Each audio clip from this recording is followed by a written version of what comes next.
Angelo, part of Talking Blue. Matthew Mooney unfortunately couldn't attend today's video, but we wanted to post something quickly explaining Daniel Jones and Saquon Barkley's situation. Obviously, Daniel Jones and Saquon Barkley were re-signed today. It's a big deal for New York. Last year they made the divisional playoffs. Another right decision by Joe Schoen and Brian Daboll, pushing towards that next season run. So you look at Daniel Jones, he got a 4-year, $160 million contract. $82 million of that is guaranteed money. So he will be making at least $82 million, which is good. So that's only half his contract. He also could earn $35 million in incentives. But you look, too much money guaranteed. What happened with Kenny Golladay? He never played, never produced. So the cap hit on Daniel Jones will average around $19 million for multiple sources. So $19 million, it's not horrible. The Giants are the second leading team in cap. They had over $40 million, so it's not going to be a horrible cap hit with Daniel Jones. And then Saquon Barkley was also applied the franchise tag, and Saquon Barkley received approximately $10.991 million for the franchise tag, and they have till mid-July to decide if they want to extend that. But Saquon Barkley will definitely be a Giant next season, so that's what matters. Though if you did restructure it late in the year, you could actually end up taking a lesser cap hit, because the direct cap hit from Saquon Barkley's contract is obviously $10 million. So you wait till July, you sign a better contract. You give him 2 years, $25 million, but with signing bonuses, make it a less cap hit. So the Giants will have about $21 to $24 million cap hit remaining. It's in that range. Multiple sources have stated it's in that range, but in my own calculations, you can see it too. Daniel Jones is 19, 10, and the Giants did just clear out with Kenny Golladay about $7.5 million too, so that was big. Another thing, so they have a decent amount of cap space, and they have $20 to $24 million, and we have this 2-week period when it's kind of a lull till we get to March 15th when free agency officially starts. But the Giants still have time. You could talk to guys like Darius Slay and Richie James, Nick Gates, like John Feliciano, all those guys. If you want to bring them back, Julian Love, now is the time to bring them back. The Giants have 2 weeks to do that, and I think those guys are deserving of a contract. I think a lot of them contribute. A guy like Darius Slayton, over 800 receiving yards for just an average receiver, that's pretty good. And a guy like him, you could definitely see a contract coming.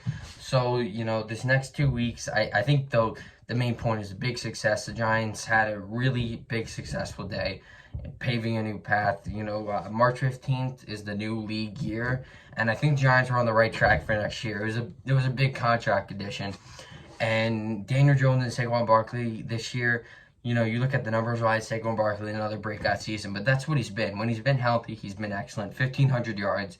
And I think people are already making the mock drafts with Bijan Robinson at quarterback. They're already thinking about possible replacements, but I think Joe Schoen and Brian Daboll sent a pretty clear message. Those are our guys, and I believe it too. I think Saquon Barkley is a good running back. Now, do I say he's the future of our running game? I don't know, but I could say he's definitely a few more years. I could see him as a number 1 running back.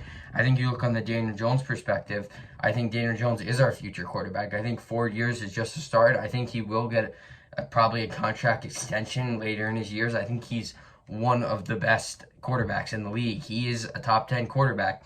I read an interesting source. We were actually probably one of the top sources to put out this news. I had multiple sources to know that Daniel Jones and Saquon Barkley had got the deal.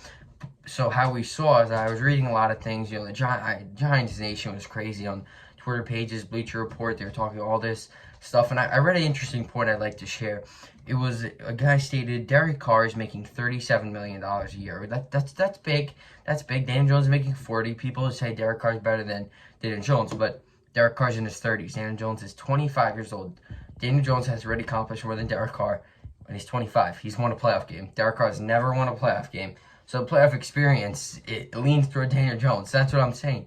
You go after another quarterback, you're giving them that money. That's just what quarterbacks go for these days. Geno Smith, same story as Daniel Jones. And Geno Smith is older too, and he still got 35. So that's what they're going for. This is what the market's at. So when you look 4 years, $160 million, it's not $40 million coming out of his cap. The Giants cap this season. It's only 19. So I think Joe Schoen and Brian Daboll did an excellent job of restructuring the cap, and I think they could really bring in some big guys. A lot of people saying D-Hop. I don't see that happening. But I do see you could bring in a guy like Jacoby Myers. There's a lot of options the Giants have in these next 2 weeks and then beyond with the draft too. And we'll really see ultimately what happens. But I think this is a great part to begin talking blue. It's a perfect time. We're your number one source for information. You'll hear from us as one of the first sources. And it was a really exciting day for us. We loved posting content, and and on behalf of us, we're really excited for the next few months. I was talking with Matthew.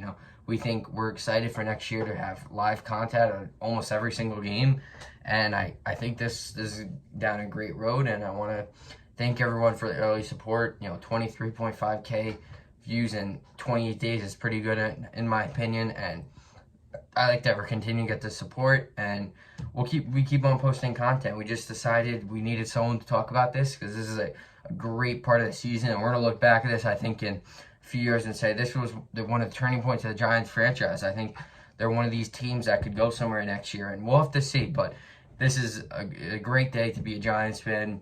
Go Big Blue. See you next week.